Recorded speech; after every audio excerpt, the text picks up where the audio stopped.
up today. Oh. I was slacking a little bit in New York. Tell me why you got done up today. I don't know. I mean, it's always USA's. I was looking at old photos from last year, and I was like, oh, I look so good. Let me just do a little something for these photos.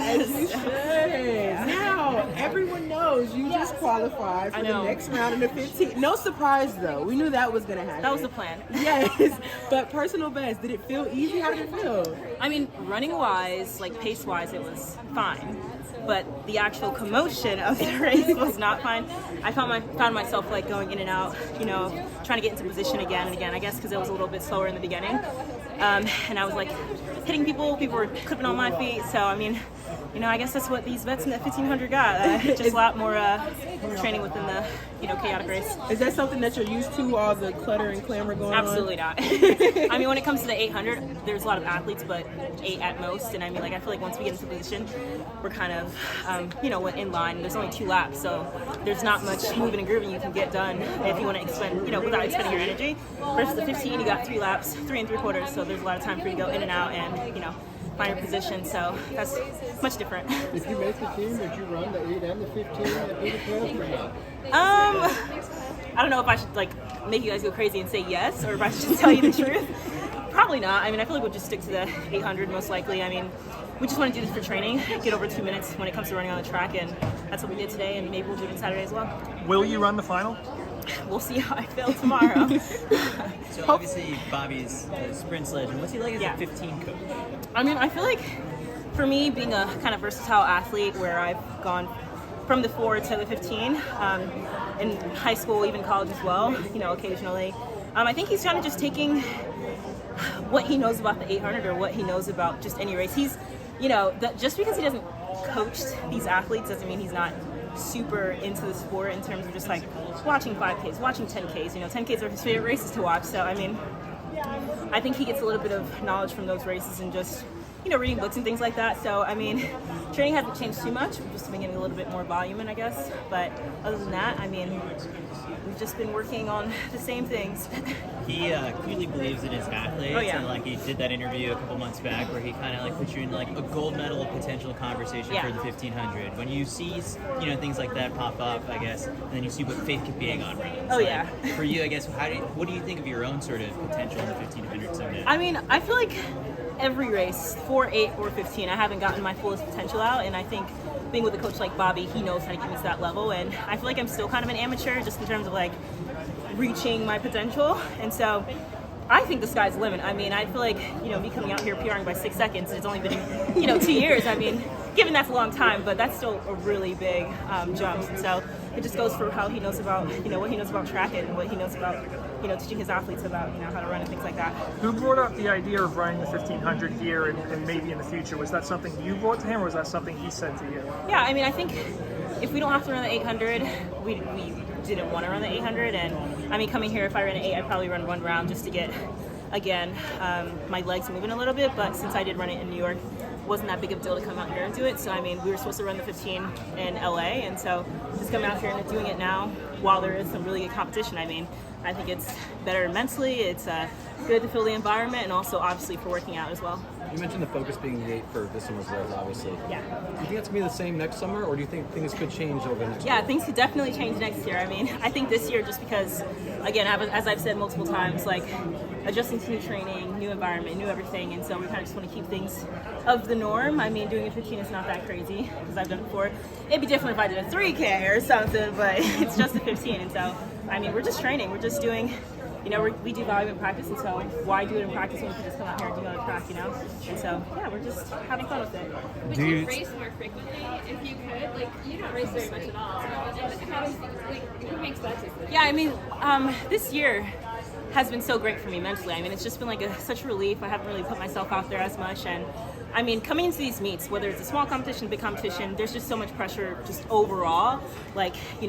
You're overthinking your race leading days before you're even out there. And so, I mean, just the overall pressure that you feel when it comes to competing is a lot. And so I think, the past 3 years have been a lot for me. And so we just wanted to kind of take a step back and just, be my 21-year-old self. Just enjoy life for a little bit. We got two 2 years, 3 years basically, because Worlds hasn't even happened yet.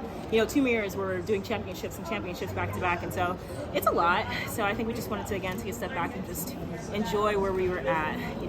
Do you? I was gonna say, do you, thinking of the training, right? Do you train with anybody specifically, considering you've gone up in distance and most of your crew is sprinters, hurdlers? Yeah, I mean, most of the time, we're out there ourselves or most of the time. But when time comes, Bobby does bring people along who may help us when it comes to training. So it's not always that I'm, out there by myself, but I think I get him out just because we are the athletes that we are. You can't really fight it too much just because our team is all versatile. We don't do the same event. But when time comes and time be necessary, he definitely brings people along for us as well. You've accomplished so many things in the sport so far. You're still young kind of thing. So what else do you want to do to kind of switch it up for yourself? Because, if you just keep winning gold medals, I just feel like you just want something else to do. I think the same thing. Obviously, world records are the next thing when it just comes to the 800 at least. But then again, the 4, we can always go back to the 4 and we can always go up to the 15. So, I think at this point we're kind of just fidgeting around, seeing what we like best and seeing where it can take us and where we see most of our potential in. And again, next year could be 4.8, it could be just 8, it could be 8.15, who knows? But I think because I haven't reached that potential in any of these races yet or these events yet, I think we just have a lot to kind of peel back and just see what I can do. And I don't know, whatever Bobby says, I'll do. And I think it'll be pretty fun to discover as well. The last question I got for you is a little less track related, but you already know you're Miss Fashionista, and you said that that's one thing that you've been kind of into while you've been focusing on yourself this past season. And I know you probably heard of the walk-ins this week. So are we participating? What's up with that? I don't know. I didn't pack any clothes to walk in because I didn't think about it until I got to the airport. It's a Forever 21 up the street. Yeah, but Forever 21 is not going to give what I need to give, even though I can put an outfit together with anything. But, if I'm going to pop out and, show myself and it be all over the internet, I need it to be stunning, I need it to be... If there was something above A+, that's what I need it to be. But there's not. So if somebody could drop a box of clothes that you would wear, where would it come from? Where would the box need to be from? I don't know, some amazing stylist or designer. I'm not sure who, but I'm not really a brand type of person, but it has to be something popping, something that has definitely sparkles, because I love sparkles. Some hills, of course. But I don't know, anything that'll just pop me out. I need a hairstylist also and someone to do my makeup. So we just need the whole package. And I don't have the whole package right here, so we may have to wait until next year. Why did you decide to change coaches after the last season?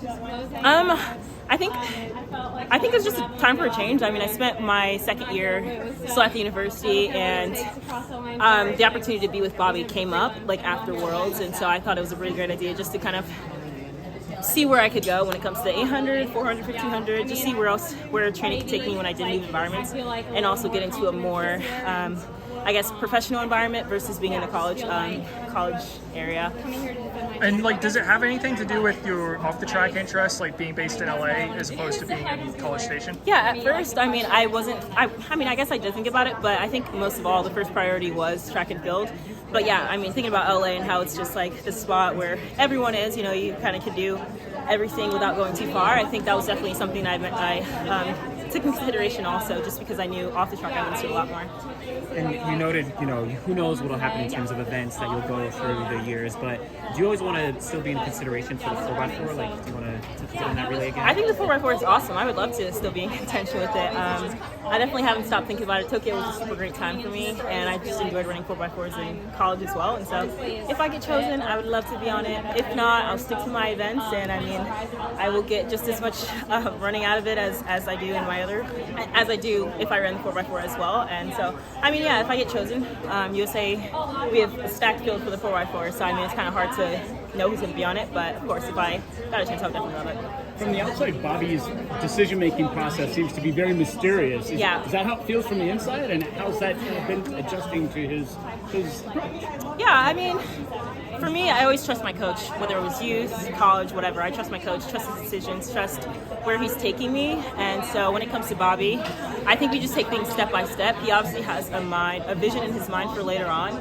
And I like hearing about those things, but at the same time, I feel like I will get overwhelmed if I'm like, all right, this is what we're doing, this is what we're doing. And, we go back to back to back, just always talking about it. So I think he kind of relieves pressure, at least from me, when it comes to just thinking about what's happening. I like to just enjoy working out and being with my team and stuff like that. So he does a good job of just like, taking it one step at a time, and when time comes where he needs to inform me about something, he will bring it along. Or if I have talked questions. anything about racing plans going into Budapest? Yeah, not yet. I mean, I guess we'll see what happens with our teammates, and then we'll make a collective decision. If we're in Europe, we may as well all be in Europe, and so we'll see after this competition. No answers yet. Thank you. Yeah, no problem. Thank you for your time. Oh.